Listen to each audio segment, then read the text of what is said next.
శోభ Telugu TV న్యూస్కి స్వాగతం. ఇఫ్తార్ విందులో పాల్గొన్న జిల్లా కలెక్టర్ రాజకుమారి గనియా. ముస్లిం సోదరులకు రంజాన్ శుభాకాంక్షలు.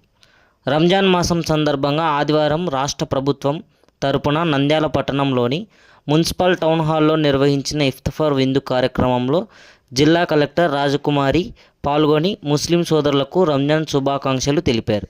ఈ సందర్భంగా ముస్లిం మత పెద్దలు, ప్రజాప్రతినిధులు, అధికారులు మరియు ముస్లిం సోదరులతో కలిసి ఆమె ఇఫ్తార్ విందులో పాల్గొన్నారు.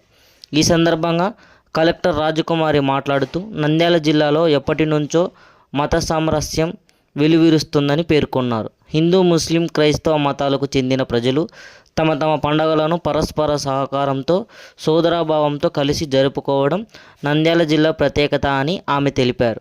సమాజంలో ఐక్యత, పరస్పర గౌరవం, సోదరభావం పెంపొందించేందుకు ఇలాంటి కార్యక్రమాలు ఎంతో దోహదపడతాయని ఆమె అభిప్రాయపడ్డారు. రంజాన్ మాసం యొక్క ప్రాముఖ్యతను ప్రస్తుత ముస్లిం సోదరులకు ఈ పవిత్ర మాసంలో పాటించే ఉపవాస దీక్షలు, ఆత్మ నిగ్రహం, క్రమశిక్షణ మరియు సేవాభావం సమాజానికి గొప్ప స్ఫూర్తినిస్తాయని ఆమె కొనియాడారు. ఈ పవిత్ర మాసం మనుషుల్లో పరస్పర ప్రేమ, దయ, దాతృత్వ భావాలను పెంపొందించే సమయమని కలెక్టర్ పేర్కొన్నారు. రాష్ట్ర ప్రభుత్వం ఆదేశాల మేరకు జిల్లా యంత్రాంగం ఆధ్వర్యంలో ఈ ఇఫ్తార్ విందు కార్యక్రమాన్ని ఏర్పాటు చేసినట్లు ఆమె తెలిపారు. మత సామరస్యం, సోదరభావం మరియు బలపడేలా ప్రభుత్వం ఇలాంటి కార్యక్రమాలను ప్రోత్సహిస్తుందని ఆమె వివరించారు.